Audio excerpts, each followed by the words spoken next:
I've always been the kind of woman people notice.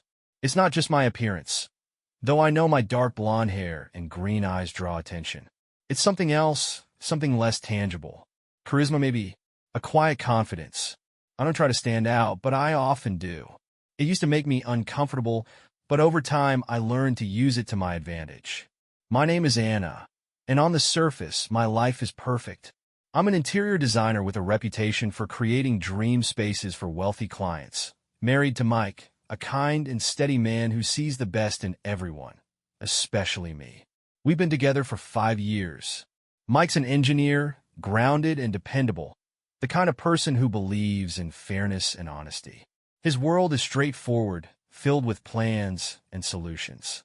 I admire that about him. It's why I fell in love with him in the first place.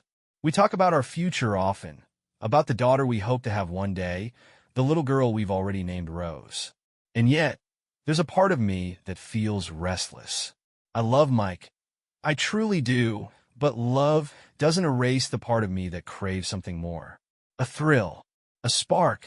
It started innocently enough. I bumped into Leo at an event, a charity gala I attended more out of obligation than interest.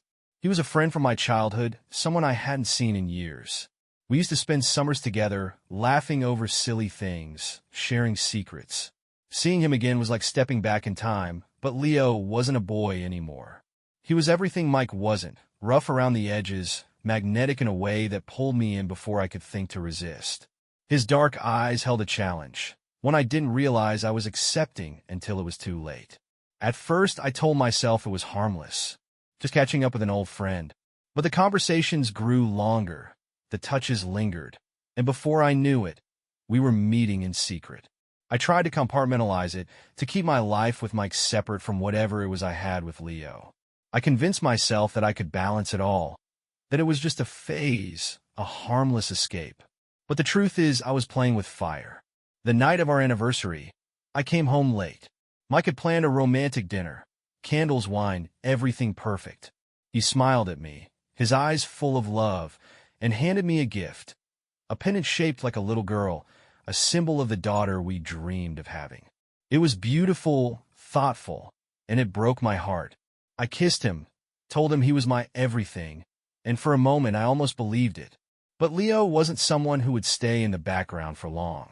He started asking for more time, more attention, more of me. He wanted me to leave Mike, to start a new life with him. The idea was impossible. Mike was my anchor, the one constant in my chaotic world. But the pull I felt toward Leo was undeniable, like a current I couldn't swim against. It all came crashing down one evening when Mike borrowed my phone to look something up. I'd been careless. There was a photo, a picture of me and Leo at a cafe. Nothing incriminating, but it was the way we looked at each other that gave everything away. Mike confronted me, his voice shaking as he asked, "Who is he, Anna?" I couldn't answer. Not because I didn't have words, but because no words could fix what I'd done. I saw the pain in his eyes, the betrayal, and it crushed me. Mike didn't yell or accuse. He just looked at me like he didn't know who I was anymore. Now I'm standing at the edge of a choice I never thought I'd have to make. I can fight for my marriage, try to convince Mike that he's the one I love, the one I want to spend my life with. Or I can walk away, give in to the chaos and passion that Leo represents. For the first time in my life, I feel like I've lost control of the story I've been telling myself. And I wonder if it's too late to rewrite the ending. The days after Mike found the photo felt like walking on broken glass. He didn't yell, didn't accuse. He just grew quiet, retreating into himself in a way that was more painful than any argument could have been. He still came home at the usual time, still sat at the dinner table with me, but the warmth between us had vanished. I wanted to explain, to beg for his forgiveness, but where could I even begin? How do you justify something so wrong?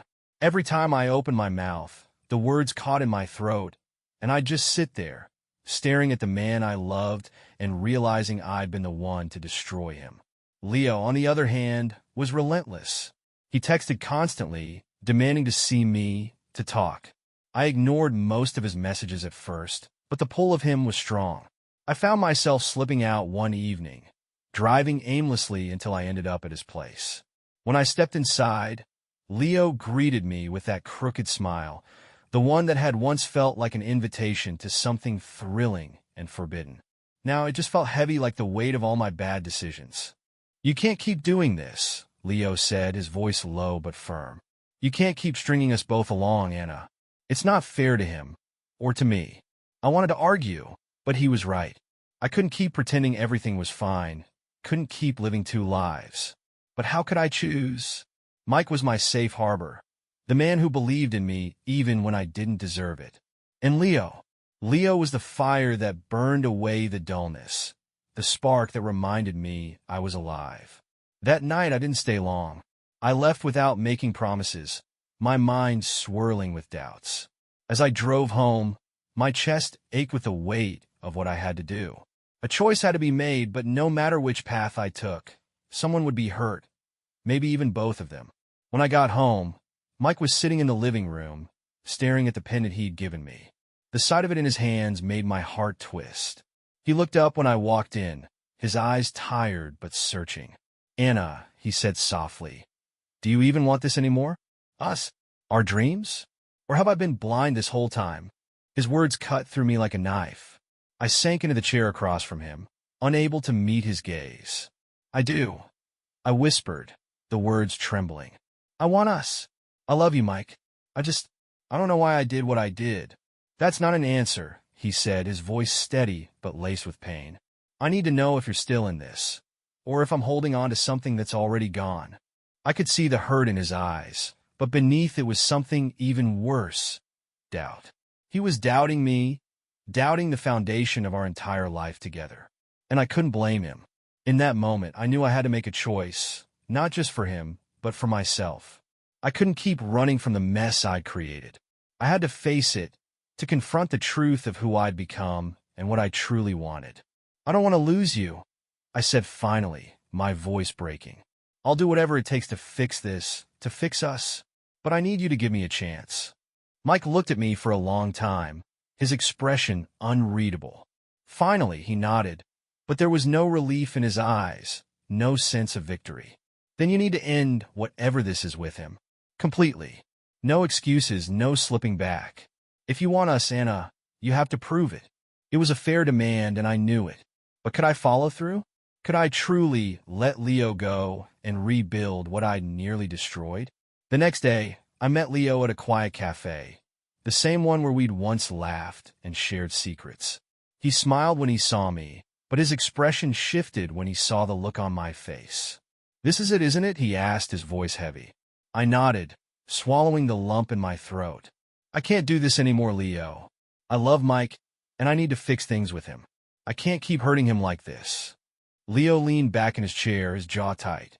"And what about you, Anna? What about what you want?" "I want to be better," I said quietly. "I want to be someone I can live with, someone Mike can trust again." He didn't argue, didn't try to change my mind. He just nodded, his eyes dark with resignation. "I hope he knows what he's got," he said, standing up. "Goodbye, Anna." And just like that, he was gone. The weight I'd been carrying didn't lift. Not entirely, but for the first time in months, I felt like I could breathe again. Now the real work begins. Mike and I have a long road ahead of us, one filled with hard conversations and the fragile task of rebuilding trust. I don't know if we'll make it, but for the first time in a long time, I'm willing to fight for what truly matters. And maybe, just maybe, that's a start. The days after I ended things with Leo felt hollow. A quiet sadness lingered, not just for what I'd given up, but for the damage I'd caused. Mike and I were still under the same roof, still sharing meals, but there was a distance between us now, a chasm I wasn't sure we could bridge. I knew rebuilding trust wouldn't happen overnight. Mike needed proof, not promises. But how do you prove something so intangible? How do you show someone that you've chosen them, that you're done with the lies, without it sounding like just another empty declaration? It started with the small things. I made a point to be more present, to give him my undivided attention when we talked. I volunteered information about my day, about where I'd been and who I'd seen, hoping it would help him feel less like he had to question everything. But the real test came when I suggested couples therapy. Mike was skeptical at first. He's the kind of person who believes problems should be solved between the people involved, not by bringing in a third party. But I insisted. "We need help, Mike. I told him. I need help. If we're going to get through this, we can't do it alone. To my surprise, he agreed. Our first session was harder than I expected. Sitting across from the therapist, recounting the choices I'd made and the hurt I'd caused, felt like exposing a wound I'd been trying to hide. Mike was quiet for most of it, his jaw tight, his hands clenched in his lap. When he finally spoke, his voice was calm but heavy with emotion. I just don't understand how we got here, he said. I thought we were happy. I thought I was enough for you. His words hit me like a punch to the gut. You are enough, Mike. You've always been enough. This wasn't about you. It was about me. My flaws, my selfishness. I took you for granted, and I let my own insecurities cloud what really matters. The therapist nodded, encouraging us to keep going. Mike, how did you feel when you first discovered the affair?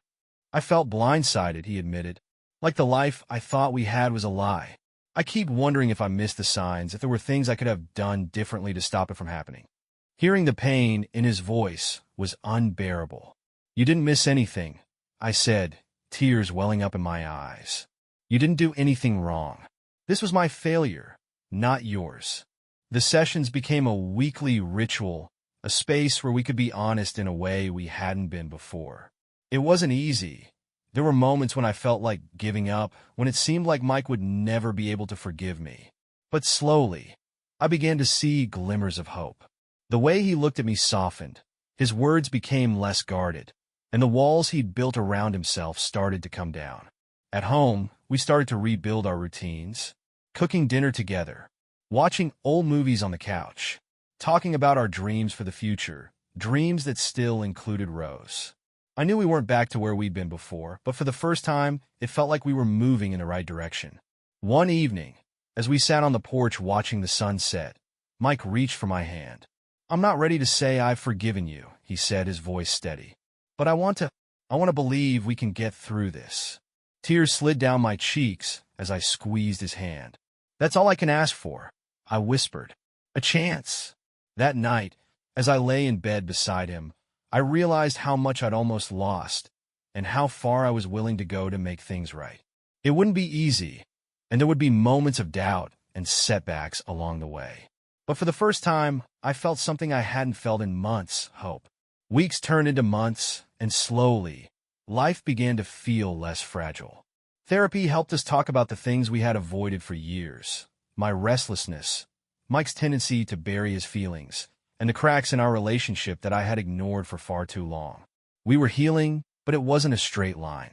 There were moments of progress and moments of doubt, times when it felt like we were standing on solid ground, and times when it felt like everything could crumble beneath us.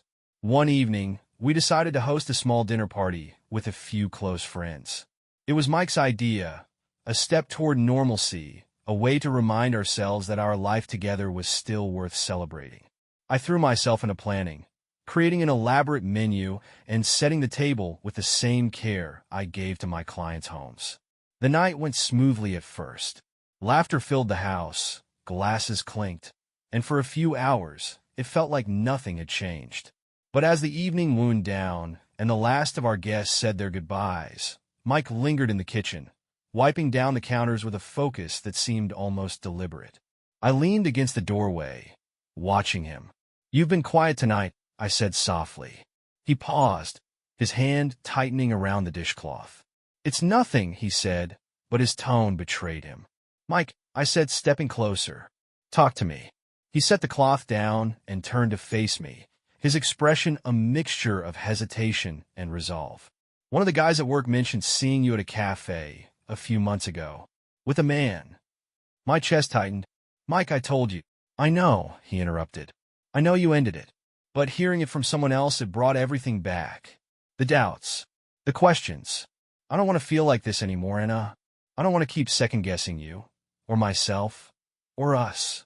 His voice cracked, and for the first time in weeks, I saw just how much he was still struggling. I walked over to him, placing a hand on his arm. I'm so sorry, Mike. I hate that I've made you feel this way. But you're right. It's not fair for you to carry this alone. I need to do more. What more can you do? He asked, his eyes searching mine. The truth was, I didn't have a perfect answer. But I knew I couldn't let him drown in the pain I'd caused. I don't know. I admitted.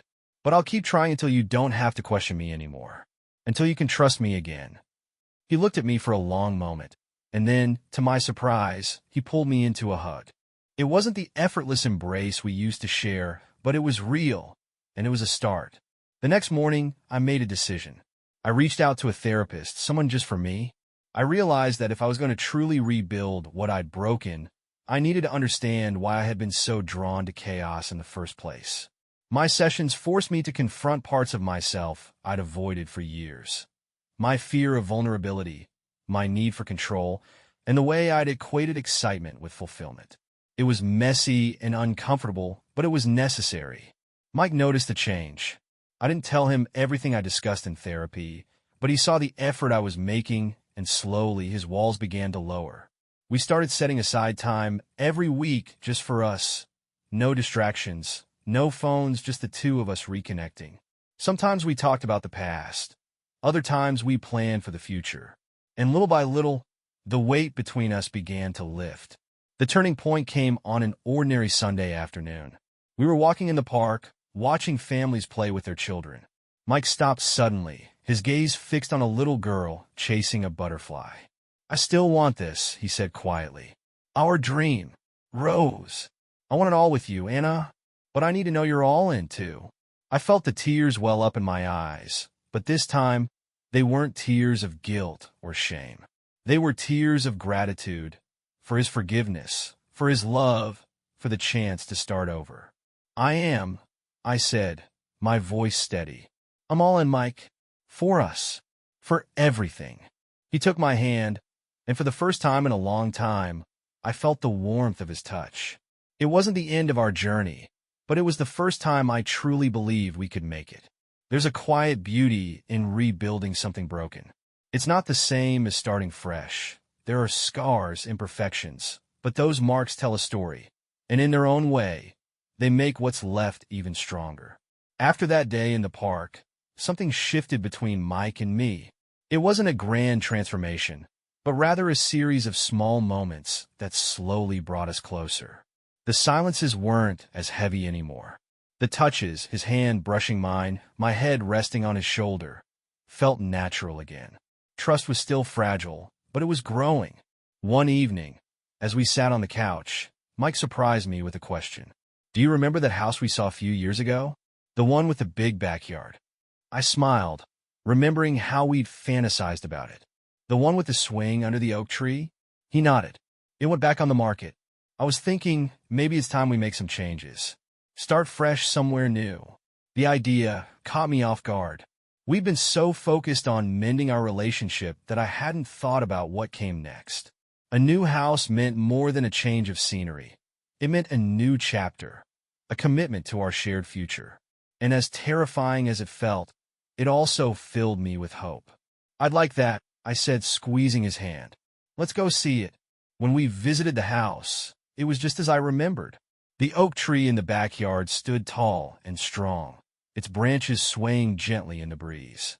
I imagined a little girl running beneath it, her laughter filling the air, and for the first time in a long time, that dream felt real.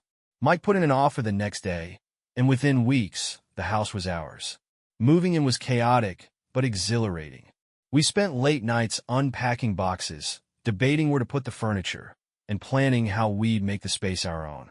It felt like we were building something new, not just a home, but a life we both believed in. One afternoon, as I was arranging books on the shelves, I found the pendant Mike had given me on our anniversary. I hadn't worn it since that night, too afraid it would remind him of the pain we'd both endured. But now it felt different. It wasn't just a symbol of a dream deferred. It was a reminder of what we'd overcome. I slipped it around my neck and went to find Mike. He was in the backyard, fixing the old swing that still hung from the oak tree. When he turned and saw me wearing the pendant, his expression softened. "It suits you," he said, his voice warm. I touched the charm gently, feeling its weight. "It reminds me of us, of what we're building." He walked over, pulling me into a hug. "We're going to get there, Anna, one step at a time." That evening, we sat under the tree, watching the sun dip below the horizon. For the first time in months, the world felt still, peaceful. Mike took my hand and pressed it to his chest, where I could feel the steady rhythm of his heartbeat. "I love you," he said quietly.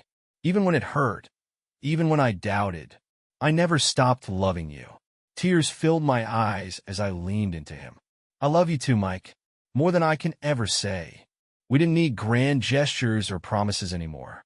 What mattered was the choice we made every day, to be there for each other, to forgive, to try. And as we sat there, dreaming about the family we'd one day have, I realized that love wasn't about perfection. It was about persistence, about finding your way back to each other, even when it seemed impossible. The new house quickly became a sanctuary for us, a fresh canvas where we could paint the life we'd been dreaming of. The first few weeks were busy with renovations, decorating, and late-night conversations about the future. But amid all the excitement, there was one conversation we hadn't had yet, the one about starting our family. It came unexpectedly one evening as we sat on the back porch, sipping tea and watching the fireflies dance in the dark.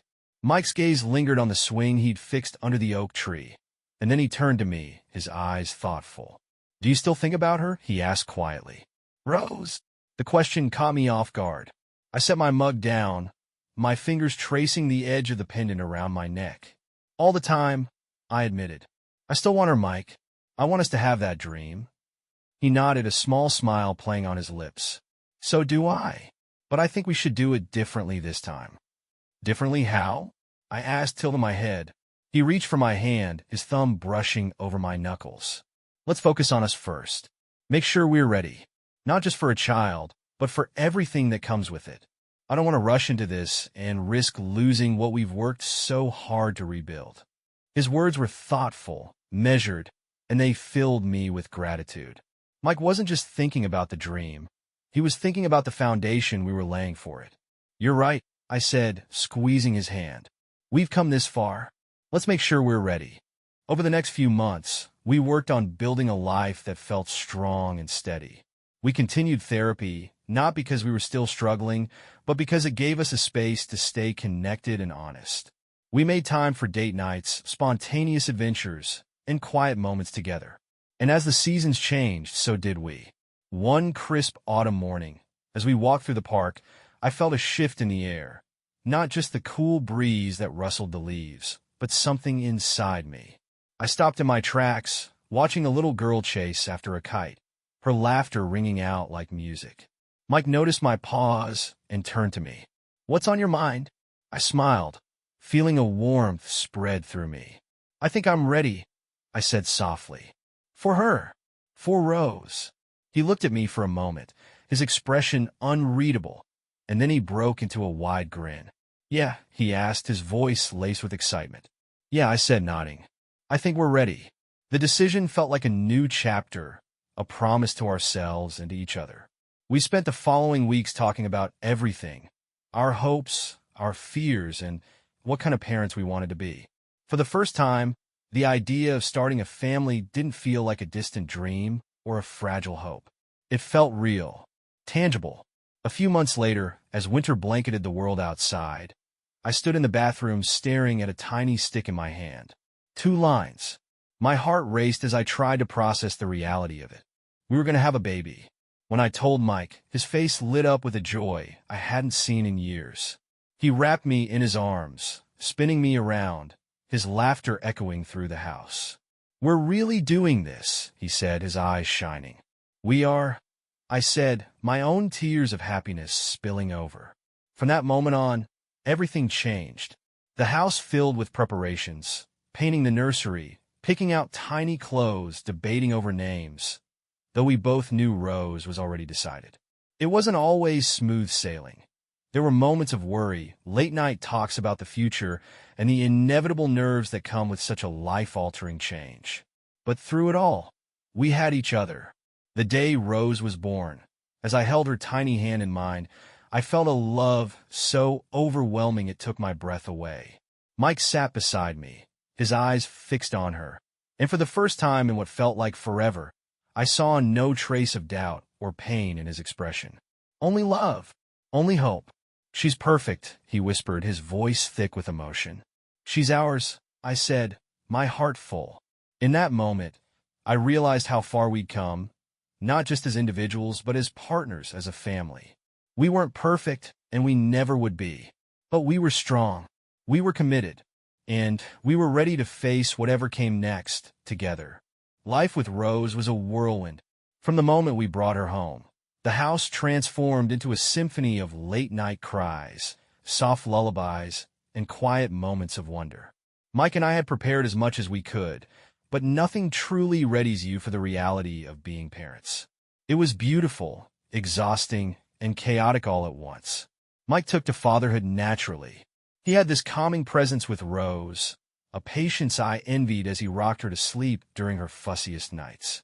Watching him cradle her tiny body, his voice soft as he whispered promises about the life he'd give her, made my heart ache in the best way. In those moments, I saw the depth of his love, not just for Rose, but for us, for the family we'd become. As for me, motherhood was a journey of its own. There were days when I felt like I was failing, like I couldn't possibly measure up to the mother I wanted to be. But Mike was always there, steady and reassuring.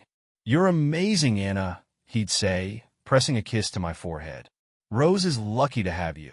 It wasn't just the baby that tested us. It was everything else. Sleepless nights turned into tired mornings, and the weight of responsibility sometimes felt overwhelming. There were moments when the stress crept into our relationship, when the little cracks we'd worked so hard to mend threatened to reappear.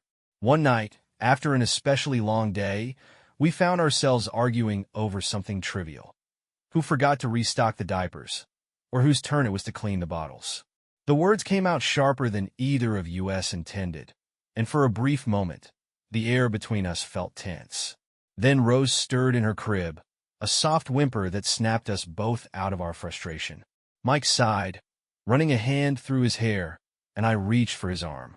"I'm sorry," I said quietly. "I know it's not really about the diapers." He looked at me, his expression softening. "Me too," he said. "We're both just tired. But we'll get through this, Anna. We always do." It wasn't a grand apology, but it didn't need to be. The simple act of choosing to let go, to refocus on what truly mattered, was enough. We were learning that love wasn't about avoiding conflict. It was about navigating it together. As the months went on, we found our rhythm. Rose grew into a curious, bright-eyed toddler who filled our days with laughter and discovery. She loved the swing under the oak tree, her giggles echoing through the backyard as Mike pushed her higher and higher. Watching them together, I felt a sense of peace I hadn't known before, a certainty that we were exactly where we were meant to be. One evening, after we'd put Rose to bed, Mike and I sat on the porch, the same place where we'd once talked about rebuilding our life. The air was cool, the stars bright above us, and for a while, we just sat in comfortable silence. "I never thought we'd get here," Mike said finally, his voice thoughtful. "There were times I wasn't sure we could." "Me neither," I admitted, "but I'm glad we did." He turned to me, his hand finding mine.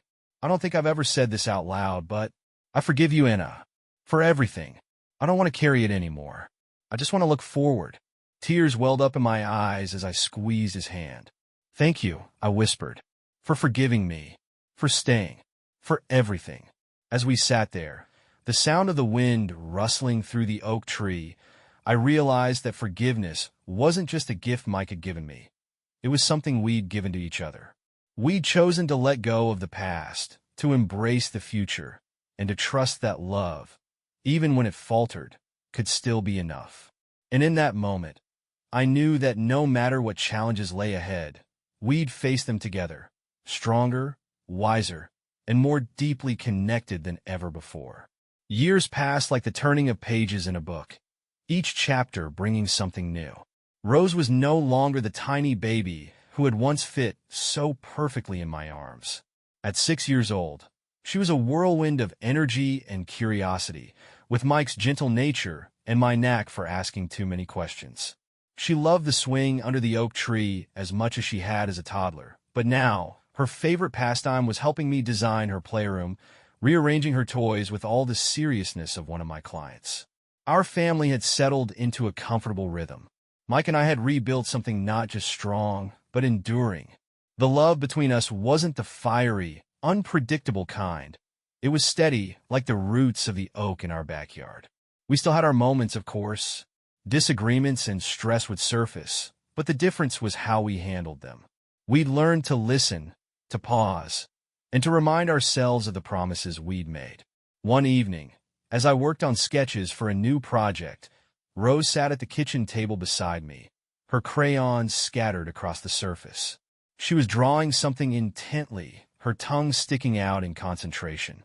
When she was done, she slid the paper toward me with a triumphant smile. "Look, Mommy," she said. "It's us." I picked up the drawing, my heart swelling.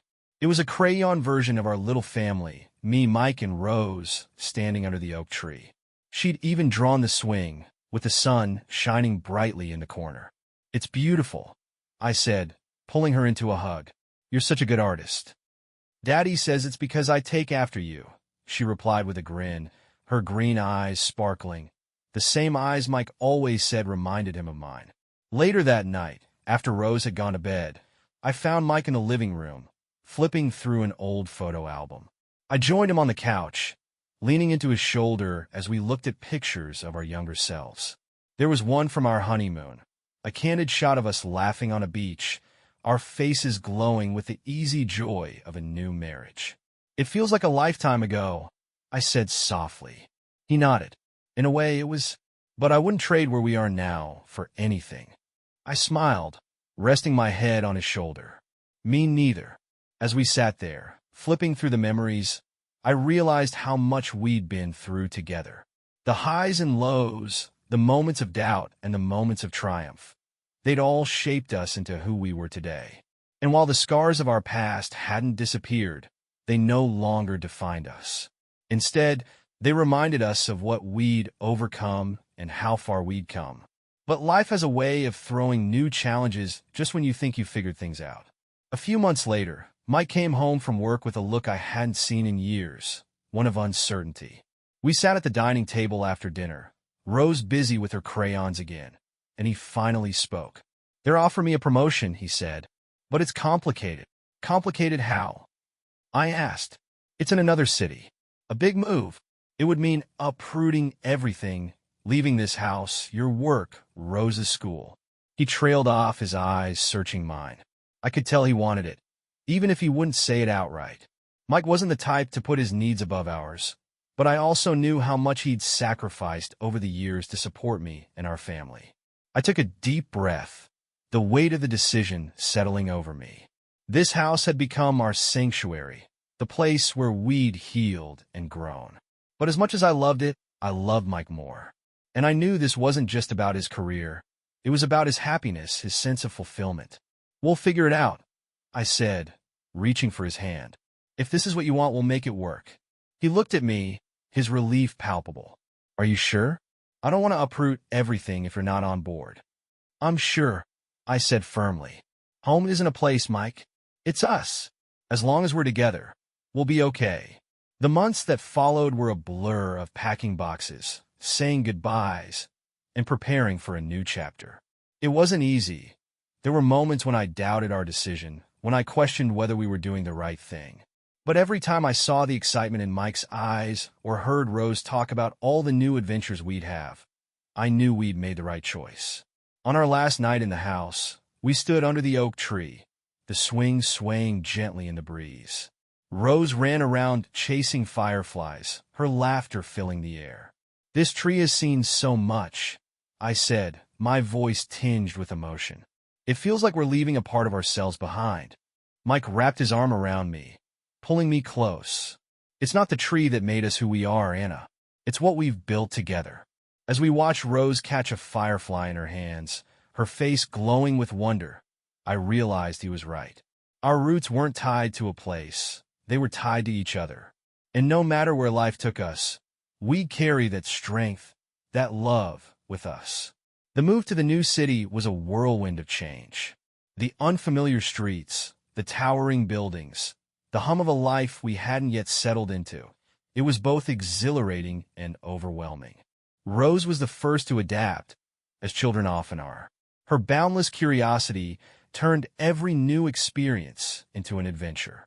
She marveled at the tall buildings, made friends at her new school within days, and declared that she wanted to ride the subway every day, even if we didn't have anywhere to go. For Mike, the transition was seamless. His new position suited him perfectly, and I could see the pride in his eyes every time he talked about his work. He'd come home with stories about his projects, his excitement contagious. It was a side of him I hadn't seen in years, and it reminded me why I'd encouraged him to take the leap. For me, the adjustment was slower. Leaving behind my client base and starting over in a city where I was just another name in a crowded market felt daunting. My first few attempts to find work were met with polite rejections, and I began to question if I'd made a mistake in uprooting our life. But every time doubt crept in, Mike was there to remind me of my worth. "You've built your career before, Anna," he said one evening as we sat in our new kitchen. "You could do it again. You're talented, and people will see that. Just give it time." His words gave me the push I needed. I started small, taking on projects for local businesses and building a new network of contacts. It wasn't long before word of mouth began to spread, and soon I found myself busier than I'd anticipated. The challenge of starting fresh forced me to be creative in ways I hadn't been in years, and I realized I was rediscovering the passion that had drawn me to interior design in the first place. As our individual lives flourished, so did our family life. Weekends became sacred, a time to explore the city together, to find hidden parks where Rose could run free, or cozy cafes where we'd linger over coffee and hot chocolate. The three of us grew closer in this new chapter, leaning on each other in ways we hadn't before. But as with any transition, there were moments of tension. One evening, after a particularly stressful week, Mike and I found ourselves snapping at each other over something trivial. The kind of argument that stems not from the issue at hand, but from the weight of everything else. Rose, ever perceptive, noticed the strain and quietly slipped away to her room. Later that night, as we lay in bed, the silence between us felt heavy. Finally, Mike turned to me, his voice soft but serious. "I don't want us to lose what we've built, Anna. This move, it's been a lot, but we can't let it pull us apart." I nodded, tears prickling my eyes. "I know, and we won't. We've been through too much to let something like this get in the way." From that moment on, we made a promise to carve out time for each other, no matter how busy life became. Date nights became a priority again, even if it was just a simple dinner at home after Rose went to bed. We learned to check in with each other, to talk openly about our feelings and fears, and to remind ourselves why we'd made this leap in the first place. One evening, as we walked through the city park, the setting sun casting a golden glow over everything, Rose ran ahead, her laughter echoing in the crisp air. Mike slipped his hand into mine, his grip warm and steady. "We're doing okay, aren't we?" he asked, a smile tugging at his lips. I looked at him, at the man who had been my anchor through every storm, and nodded. "More than okay," I said. "We're thriving." And in that moment, I knew it was true. The city was no longer unfamiliar. It was home. And as we watched Rose twirl in the falling leaves, her joy infectious, I felt a deep sense of gratitude for the life we'd built together. It wasn't perfect, but it was ours. And that was enough. Years passed in the way they often do, slow in the moment, but suddenly fast when you look back. Rose turned 10, her once chubby cheeks now replaced by a sharp wit and a smile that lit up every room. She was growing into her own person, confident and curious, always asking questions that made us laugh or think harder than we wanted to admit. The city had become our home in every sense. Our once new apartment now carried the marks of our life. Rose's drawings taped to the fridge, faint scuffs on the walls from moving furniture, and the little plants I swore I'd keep alive but mostly forgot to water. We had found a rhythm, a balance between work, family, and the quiet moments that tied it all together. One evening, as we sat around the dinner table celebrating Rose's birthday, she looked at Mike and me with an expression that was both serious and endearing. "When are you going to have another baby?" she asked, her fork suspended in midair. The question caught us off guard. Mike raised an eyebrow, and I nearly choked on my sip of water. "What makes you think we're having another baby?" I asked, laughing nervously. Rose shrugged, a mischievous grin spreading across her face. "Because you always talk about how fun it is to have a big family. And I think I'd be a great big sister." Mike and I exchanged a glance. We hadn't discussed the idea in years. Between the move, work, and raising Rose, life had been full. But later that night, as we lay in bed, the thought lingered. "What do you think?" Mike asked, his voice quiet in the dark. I hesitated, considering the question carefully. "I think maybe it's time. Rose is right. She'd make a wonderful big sister. And I think we'd do a pretty good job, too." The smile in his voice was unmistakable. "Then let's do it. Let's see where this next chapter takes us." The months that followed were a mix of anticipation and excitement. When we finally told Rose she'd have a sibling, her reaction was everything we'd hoped for. She squealed with joy, immediately brainstorming names and planning all the ways she'd help. Her enthusiasm was infectious, and it reminded me of the simple beauty in dreaming about the future. When our second daughter, Lily, was born, it felt like coming full circle. Holding her in my arms, I thought about the life Mike and I had built from the ashes of our mistakes, the love we'd nurtured despite the odds. Lily was the proof that second chances weren't just possible.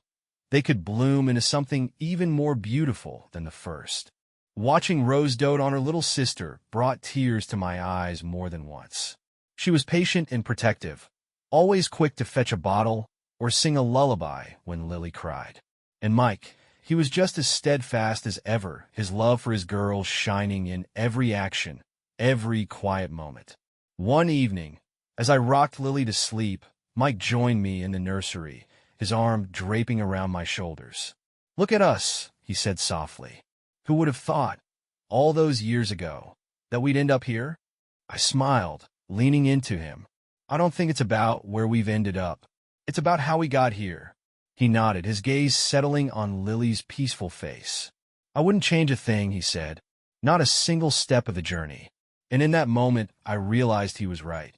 The pain, the mistakes, the hard-earned forgiveness, it had all led us here, to this life that was far from perfect but richer and fuller because of the struggles we'd faced together. As the years continued to pass, our family grew not just in number, but in love, in understanding, in the kind of resilience that can only come from weathering life's storms side by side. And though we didn't know what the future held, we knew we'd face it together, with open hearts, unwavering faith, and the unshakable bond of a love that had truly stood the test of time. The seasons seemed to blur as the years unfolded, each bringing new challenges and joys. Lily grew quickly, her infectious giggles filling the house with life. She was different from Rose in so many ways, more daring, more outspoken. But the bond between the sisters was undeniable. They were each other's world, and watching them together often made Mike and me pause and smile, as if silently marveling at the life we had created. Rose, now a teenager, had blossomed into a thoughtful, driven young woman. She was fiercely independent, excelling in school and balancing her time between friends, extracurricular activities, and her constant role as Lily's self-appointed protector. As she navigated her own growing pains, I often saw glimpses of myself in her. The same restless energy, the same hunger for something more. One quiet evening, Rose sat with me on the porch, the same spot where Mike and I had once dreamed of rebuilding our lives. She fiddled with the pendant around my neck, now slightly worn, but still cherished. "Mom," she said, her voice tentative, "how did you know Dad was the one?" The question caught me off guard, but I could see the sincerity in her eyes. I took a deep breath, my thoughts drifting back to all the moments that had shaped us. "I didn't always know," I admitted. "Love isn't always clear or simple. Sometimes it's messy, and sometimes you question it. But what I do know is that your dad has always been my anchor. He's the one who stayed, who believed in us even when I didn't. And through everything, we chose each other, over and over again." She nodded, her expression thoughtful. "I want that someday. Someone who chooses me." "You will," I said, brushing a strand of hair from her face. "But remember, love isn't just about being chosen. It's about choosing too. It's about the work you put in, the forgiveness, the understanding. It's not perfect, but it's worth it. Our conversation stayed with me long after Rose went to bed that night. It reminded me of how far Mike and I had come, of the lessons we'd learned through our struggles. And it made me realize how much I wanted to pass those lessons on to our daughters. Not just about love, but about resilience, growth, and the importance of facing life's challenges with courage. One weekend, while Mike was working in the yard and the girls were playing together, I sat down at my desk and started writing. At first, it was just for me a way to process everything we'd been through. But as the words flowed, it became something more. A letter. A legacy. Something I could leave for Rose and Lily when they were older. A testament to the journey that had brought us to where we were. I wrote about my mistakes, about the hurt I had caused, and the forgiveness I had received. I wrote about the importance of communication, of vulnerability, of never giving up on the things that matter most. And I wrote about Mike, the man who had taught me what it truly meant to love and be loved. When I finished, I tucked the letter away in a drawer, knowing that one day, when the time was right, I'd share it with them. For now, it was enough to know it was there, a piece of our story, preserved for the future. As the sun set that evening, Mike joined me on the porch, his hands dusty from yard work, but his smile as warm as ever. He handed me a glass of wine and sat beside me, the silence between us comfortable and full. "Do you ever think about how far we've come?" he asked, his gaze on the horizon. "All the time," I said, leaning into him, "and I wouldn't change a thing." He wrapped an arm around me, pulling me close. "Neither would I." As we sat there, the sound of the girls' laughter drifting from the yard, I felt an overwhelming sense of gratitude. Life wasn't perfect. It never would be, but it was full of love, of growth, of memories that would carry us forward. And as the stars began to appear in the darkening sky, I realized that our legacy wasn't just in the life we'd built or the lessons we'd learned. It was in the family we'd created, the love we shared, and the hope we carried for the future. And that was more than enough. The years had a way of sneaking up on us. One day, Rose was a little girl swinging under the oak tree, and the next, she was packing her bags for college. Lily, now in middle school, had inherited her sister's confidence and her father's calm demeanor, balancing the household with her laughter and energy. The morning Rose was set to leave, the house felt quieter than usual. She moved through the halls, checking and rechecking her bags, making sure she hadn't forgotten anything. Mike tried to hide his emotions, but I could see it in the way he lingered near her, finding reasons to adjust the straps on her luggage or remind her about her phone charger. When it was finally time to go, we all stood by the car, the weight of the moment pressing down on us. Rose hugged Lily first, whispering something that made her little sister's eyes shine with tears. Then she turned to Mike, who pulled her into a tight embrace. "You'll do great," he said, his voice steady despite the glint of moisture in his eyes. "And we're always just a call away." Finally, she came to me. I wrapped my arms around her, holding her tighter than I probably should have. "I'm so proud of you," I whispered. "Remember everything we've taught you, and don't be afraid to make your own path." "I will, Mom," she said, her voice steady but tinged with emotion. "Thank you for everything." As the car pulled away, I stood there with Mike and Lily, watching until it disappeared down the street. The ache in my chest was both painful and beautiful, a reminder that we'd done our job as parents. Rose was ready to step into the world, carrying with her the lessons we'd fought so hard to teach. That evening, the house felt emptier than it ever had. Lily noticed too, climbing into bed with us long after she should have been asleep. "I miss her already," she said, her voice small. Mike kissed her forehead, his arm draped around both of us. "We all do," he said, "but she's going to do amazing things, and we'll be here cheering her on." As Lily drifted off, I looked at Mike, the man who had been my partner through every stage of this journey. "Can you believe we're here?" I asked softly. "It feels like yesterday we were the ones starting out." He smiled, his eyes crinkling at the corners. "Time has a way of doing that, but I wouldn't trade a second of it." The next few years brought new changes. Rose thrived at college, calling often to share her successes and occasional struggles. Lily began high school, discovering her own passions and forming dreams that were uniquely hers. And Mike and I, with more time on our hands, found ourselves rediscovering each other in a way we hadn't since the early days of our marriage. We traveled to places we'd always talked about, from quiet villages in Italy to bustling markets in Morocco. We spent evenings cooking together, sharing stories, and laughing about things that once felt like insurmountable problems. And through it all, our bond only grew stronger. One day, as we sat in the backyard watching Lily study under the oak tree, Mike turned to me. "Do you ever wonder if we did enough? If we taught them everything they need to know?" "All the time," I admitted. "But I think that's part of being a parent. You never feel like it's enough. But look at them, Mike. They're kind, strong, and they know how to love. That's what matters." He nodded, his hand finding mine. "We've come a long way, haven't we?" I smiled, leaning into him. "We have, and we've still got a lot of road ahead." Years later, when Lily graduated and moved out, we found ourselves in an empty nest for the first time. It was strange, bittersweet, but also peaceful.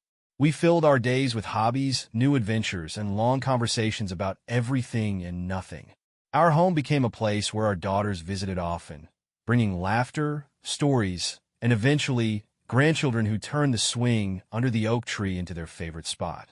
As we sat together one evening, the sun setting behind the tree that had stood witness to so much of our journey, Mike took my hand, his grip as steady as it had always been. "Do you think they'll remember all of this?" he asked, his voice tinged with nostalgia. "They'll remember the love," I said, squeezing his hand. "And that's all that matters." And as the stars began to appear, I realized that our legacy wasn't just in the lives we'd built for our daughters, but in the love we'd shown them. The love that had grown, endured, and flourished through every challenge, every triumph, every moment of our shared life. The years passed quietly, each one adding its own chapter to the story of our life. The oak tree in the backyard stood as tall as ever, its branches swaying gently in the breeze, a silent witness to all we'd been through. Our daughters had grown into remarkable women. Rose, now a writer, crafting stories that touched hearts, and Lily, a teacher, shaping young minds with her endless curiosity and kindness. Mike and I had slowed down, but we cherished the quiet rhythm of our days. Mornings spent sipping coffee on the porch, afternoons tending to the garden, and evenings filled with the laughter of family as Rose and Lily brought their own children to visit. The house was often filled with the joyful chaos of grandchildren, their giggles echoing off the walls as they ran through the rooms and swung under the oak tree. One summer evening, after everyone had gone home, Mike and I sat on the porch watching the sunset. The golden light bathed the backyard in a warm glow, and for a moment, everything felt still, peaceful. "Do you remember the first time we sat here?" Mike asked, his voice soft, laced with nostalgia. I smiled, leaning my head against his shoulder. "Of course. We were trying to figure out how to put the pieces back together." "And we did," he said, his hand finding mine. "We built something beautiful, Anna, something lasting." I nodded, my heart full. "We did, and I wouldn't change a single thing." We sat there for a long time, watching the sky shift from gold to deep indigo, the stars beginning to appear one by one. The world around us grew quieter, but in my heart, I felt the hum of everything we had created together, our love, our family, our legacy. A few weeks later, on a crisp autumn morning, Mike passed away peacefully in his sleep. It was the kind of departure he would have wanted, quiet, without fanfare, with me by his side. Losing him felt like losing a part of myself, but in my grief, I found comfort in the life we had shared. In the days that followed, Rose and Lily came to me, their presence a balm for my aching heart. We sat together under the oak tree, sharing stories about Mike, laughing through our tears as we remembered the man who had been our anchor, our guide, our everything. As the years went on, I found solace in the memories we had created. The house, the oak tree, the swing, they all carried his spirit, his love. And as I watched my grandchildren grow, I saw pieces of him in them. Rose's eldest son had his quiet strength, and Lily's daughter had his warm, steady gaze. One evening, as I sat on the porch alone, A gentle breeze rustled through the oak tree. I closed my eyes, letting the memories wash over me. The first time I met Mike, the struggles we had overcome, the family we had built, the love that had endured through it all. I felt his presence then, as real as if he were sitting beside me, and I smiled. "Thank you," I whispered, my voice carried by the wind. "For everything." As the stars appeared in the darkening sky, I felt at peace. The life we had built together wasn't just a story. It was a legacy, one that would live on in our children, our grandchildren, and the love that bound us all together. And as I sat there, the swing swaying gently in the breeze, I realized that love, the kind that grows, endures, and transforms, truly lasts forever.